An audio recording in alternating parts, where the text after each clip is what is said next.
Aló, buenos días, Carlos. ¿Aló? Sí, te estamos escuchando. Perfecto, Carlos. Sí, efectivamente, como señalaste, en ese comunicado del ACNUR, no es verdad que esté pidiendo o esté declarando que las personas que están saliendo de Venezuela sean declarados refugiados, pero sí pide a los países que lo están recibiendo que les brinden la protección y además le aplique los principios universales de derechos humanos que se tienen que respetar para todas las personas, incluyendo aquellas que por razones económicas o políticas o sociales están huyendo de su país. Yo sobre todo quiero destacar que en ese comunicado se le pide a los países que utilizan la Declaración de Cartagena, utilicen los principios que en ella se establecen. ¿Por qué? Porque la Declaración de Cartagena de 1984 amplía el concepto de refugiado e incluye dentro de su supuesto otros supuestos que no están en la Convención de Refugiados de 1951. Particularmente, el enunciado que a nosotros nos interesa es el caso de violaciones masivas de derechos humanos, es decir, aquellas personas que huyen de países donde haya violaciones masivas de derechos humanos deberían ser consideradas refugiadas por estos países. Y en el caso de Venezuela creo que nadie puede negar que, bueno, evidentemente que todos los días hay una violación masiva en derechos económicos, sociales y culturales y por supuesto en derechos civiles y políticos, por lo cual los países que aplican la Declaración de Cartagena, entre los cuales está Colombia, Brasil y México, por ejemplo, estos países deberían dar el estatus de refugiado, concedérselo a las personas que estén huyendo de Venezuela, no solamente por fines políticos, sino porque en Venezuela hay una violación masiva de derechos sociales, económicos y políticos. Ahora, fíjate una cosa, Lee, ¿cuál sería, digamos, el factor que empujaría a algún país que esté recibiendo venezolanos de manera masiva a que en algún momento pueda asumirlos bajo la orientación y la, digamos, solicitud de ACNUR, transformarlos o convertirlos en refugiados? ¿Qué sería lo determinante en ese sentido?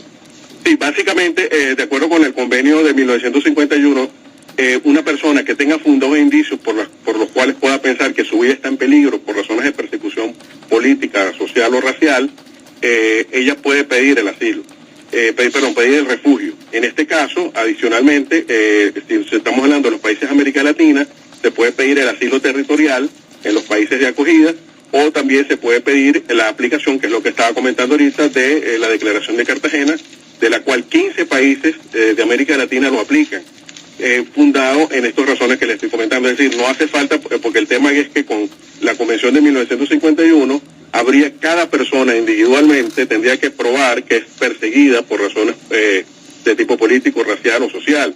En el cambio, si aplicamos el convenio, la Declaración de Cartagena, en este caso lo que habría que probar es que en Venezuela, y que eso ya creo que no es materia de prueba, ocurren estas violaciones masivas de los derechos humanos, con lo cual para los países que están recibiendo a los venezolanos sería más fácil otorgar el estatus. Recordemos que Venezuela en los 80 fue uno de los primeros en aplicar la Declaración de Cartagena para aquellas personas que venían de las dictaduras del Cono Sur, con lo cual lo que se estaría pidiendo es simplemente que hubiese una bilateralidad, una reciprocidad en esta materia, porque ya Venezuela lo aplicó y otros países como le he comentado, Brasil y Colombia, México lo siguen aplicando todavía. Ahora, por cierto, no ha habido ningún pronunciamiento, ¿no?, de parte, hasta ahora por lo menos, del gobierno venezolano a través de su Cancillería sobre este planteamiento que ha hecho el Alto Comisionado para las Naciones Unidas. Bueno, como tampoco el gobierno reconoce que ha habido una estampida masiva de personas, será parte de una pero estrategia. No hace falta que lo haga, eso es indiferente, es una cuestión soberana, cada país tiene la autonomía de decir a quién acoge, a quién no acoge, y no tiene que siquiera pedir consultas o hacer preguntas al país desde el cual vienen las personas, de modo que aquí lo que piense o deje de pensar el gobierno venezolano al respecto, da igual, los hechos hablan por sí mismos. En este caso, por ejemplo, el día de ayer, el gobierno brasileño tuvo que pedir al Parlamento de Brasil $60 millones extraordinarios del presupuesto para poder dar acogida a los venezolanos que están llegando de la frontera sur de Venezuela.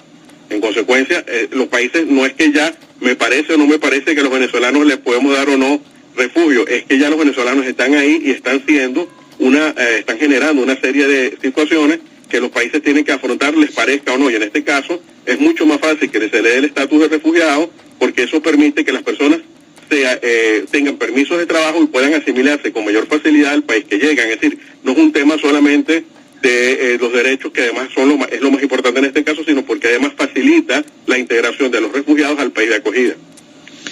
En este caso, bueno, hay otro detalle también adicional que se menciona en el comunicado de ACNUR, ¿no?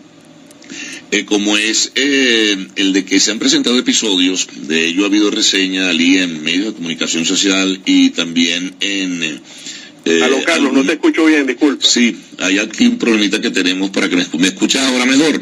Un poquito, sí. Bueno, ha habido algunos problemas, ha habido algunas dificultades, contratiempos con algunos venezolanos, se han presentado situaciones de xenofobia y eso también se recoge y se expresa en el documento de ACNUR. Sí, señor. Sí, en este caso, por eso es importante el comunicado de ACNUR, porque pide que se lea la protección, y la protección dice darle el procedimiento rápido y eficaz para poder normalizar la situación de estas personas en este país mediante los varios procedimientos que hay. No solamente hay el tema de refugio, están los permisos temporales, hay otra serie de procedimientos que es posible, y uno muy importante es el de no devolución. Pide expresamente a ACNUR que se aplique el principio de no devolución, porque entiende que en la mayoría de los casos la no devolución significa que estas personas puedan correr un riesgo en su vida. Entonces, aquí, en el caso de la xenofobia, en los países están obligados también a eliminar los elementos de intolerancia que ya hemos visto en algunos países. En el propio Brasil se ha visto algunos casos, y en el caso de Panamá, por poner otro ejemplo. En estos casos es el país que está residiendo, Panamá o Brasil en estos supuestos, debe hacer respetar el derecho que tiene toda persona a no ser discriminada. Es un derecho universal que está en la Declaración Universal de Derechos Humanos y que todos los países están en la obligación de hacer respetar. Ahora, la situación sí se puede hacer más difícil, ¿no? Como tú bien señalas, Ali, el país, que es el receptor de la cantidad de personas, es el que decide. Fíjate tú, si se convierten a estas personas o se le da el estatus de refugiado. Fíjate la situación que se le está presentando a Colombia, que está solicitando, pero con carácter de urgencia, porque es el mayor receptor en este momento de ayuda internacional, ¿no? En ese sentido, me imagino que no solamente ACNUR, sino también el Alto Comisionado de los Derechos Humanos de Naciones Unidas se está moviendo en ese sentido.